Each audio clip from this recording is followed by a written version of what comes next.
KIRO, Seattle. This is COVID-19 Seattle. I'm Dave Ross. And I'm Aaron Granillo. Governor Inslee is slowly starting to reopen the state. Last week it was construction, and next comes outdoor recreation starting on May 5th. Day use of our state parks, day use of our state lands that are managed by the Department of Natural Resources, and day use of state fish and wildlife areas. This includes fishing, hunting, and the ability to play golf as well. All of these activities will need to be done with social distancing precautions, and the governor warns if the number of coronavirus cases continues to climb, he could again change the outdoor rules. So, Dave, summer will happen, but it will look different. So I guess there will be no more crowds of hikers climbing Rattlesnake Ledge and gathering at the top to eat their peanut butter and quinoa sandwiches. And even if you pass somebody coming the other way on the trail, you'll have to either move off into the woods to give them a wide berth, or I guess make sure your mask is properly adjusted. But that'll be the protocol. To me, that's bearable. I have to say, wearing a mask while hiking, let's say, if you're doing the Mount Si Trail, that might be challenging because you don't want to be breathing through a mask, especially as you're approaching the summit there. But, I mean, otherwise, if that's the price of going outside, that's fine. Of course, it means that large picnics with family and friends are essentially not allowed. I guess he's saying that if somebody's part of the family unit, the immediate family unit, the people you're living with, that's okay. But for example, we usually hold a beach party every year. I guess we can't do that now. Yeah, that's what it sounds like. Same goes for golfing too. He mentioned that twosomes, for instance, are allowed with somebody outside of your household, but a foursome would be okay with your immediate family if they live with you, I guess. So that's how it would work. As for your beach party, I don't know. I guess if you were to maybe do socially distancing, I think that would be okay. I'm not sure though. I'm trying to think, because one of the things I like to do is, you throw a Frisbee on the beach, right? Mm-hmm. Now, if somebody infected happens to touch that Frisbee and then I touch it, is that a problem? If I wear gloves, would that be better? See, this is, and we talked about this yesterday. I hate to sound like a broken record, but this is where the research comes in. I would like to know just some of these common everyday questions. Can you catch it from sharing a serving fork or something? Can you catch it from passing plates to people at a picnic? Can you catch it from touching a Frisbee? Can you catch it by sharing a kite string from somebody? And a little bit of help on this, I think, would be nice. And, of course, the other thing is if they could do a serious tracking and tracing operation so that we knew who was infected and who wasn't, then that's the alternative way to try and control the spread. All this other stuff we're doing is based on us having to assume that since we're not tested, we're all sick. Yeah, I think some of the other frustrations here come with just the conflicting messages from not only a state-by-state level, but also, from a federal level. You have some members of the White House Coronavirus Task Force saying that some form of social distancing will probably remain through the summer. This is the time where, summer plans like your beach party are not far off right now. But, how do people and business owners make these decisions about how to proceed without clear guidance and timelines, and then, states just sort of making their own decisions based on the limited research that we do have? Well, we know how this works, right? Nobody's going to be policing my beach party. I could still hold it if I thought somebody would come. These boil down to guidelines, so they can't patrol us all. But on the other hand, we now know what the stakes are. We've seen exactly how serious this disease can be, and not just among older people. Older people are certainly, we've gotten the message, right? It's the younger invulnerables who may not have gotten the message. But I think when you hear about some of these cases and now this whole blood clotting angle, nobody really wants to get sick.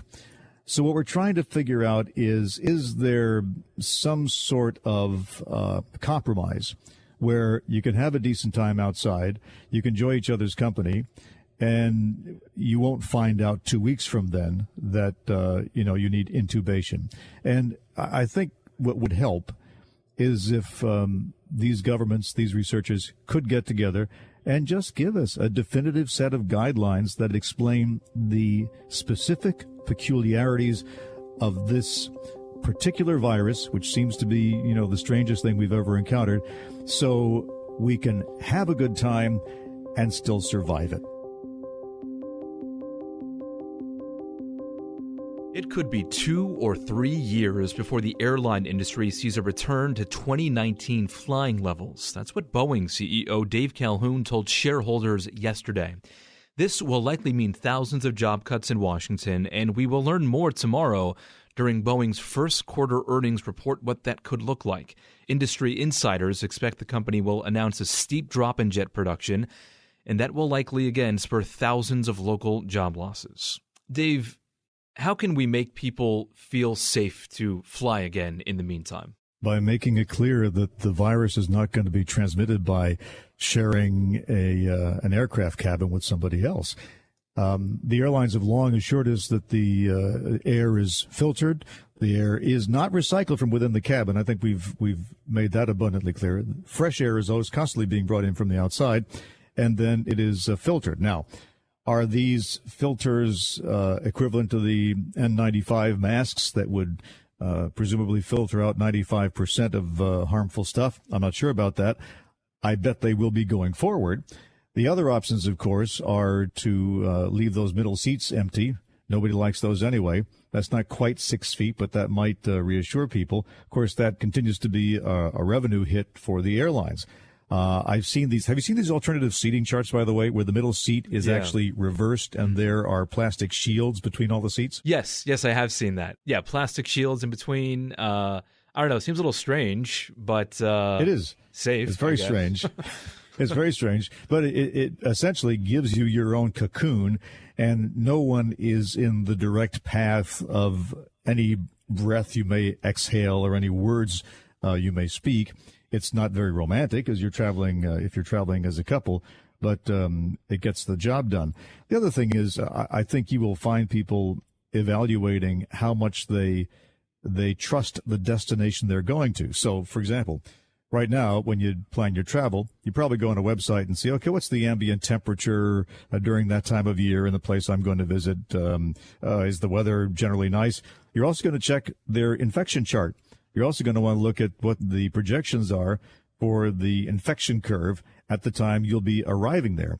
So I think we're back to the market making the decision for a lot of us here, where tourist destinations will be motivated to do whatever it takes to make sure their infection rate is low, because otherwise, who's going to book a hotel in a place where an outbreak is taking place? Right. On the topic of Boeing, we're expecting this announcement on first quarter earnings. And I think we're expecting something like a production cut for the 787 program of 50% is what I've read. Boeing also is going to release some more details on that voluntary layoff buyout program. Does Boeing get out from this somehow with all these decisions? Right now, obviously, it needs to trim its workforce. It needs to trim production. But at the same time, you're going to see thousands of people lose their jobs. This is tough for the region. Right. And we've been through this before a couple of times, most recently after 9/11. But air travel is not going anywhere. I mean that in a good way.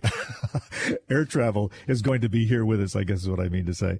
And Boeing is going to survive. Airbus is going to survive. People are not going to suddenly just decide, okay, I'll live in the place I was born for the rest of my life and be able to walk to my relative's house. That's probably not going to happen.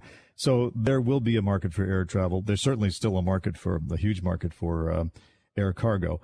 But experience shows that when you have a disruption like this, it takes a while to put the pieces back together. You can bail out the companies and keep the cash flowing, but an organization is more than just cash. It's a network of people who know exactly what to do and when to be there and how to do a quality product.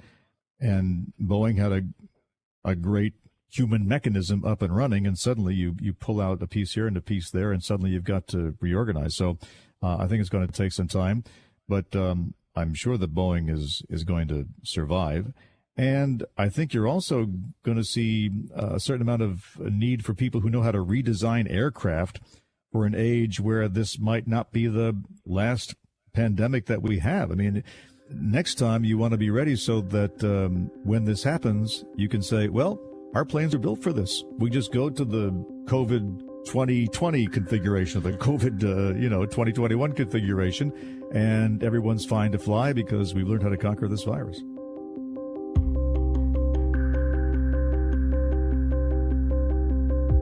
We will be back tomorrow and every day after with a 10-minute rundown of the daily local news. You can subscribe to this podcast. You can also find our news coverage on mynorthwest.com or listen live at 97.3 FM.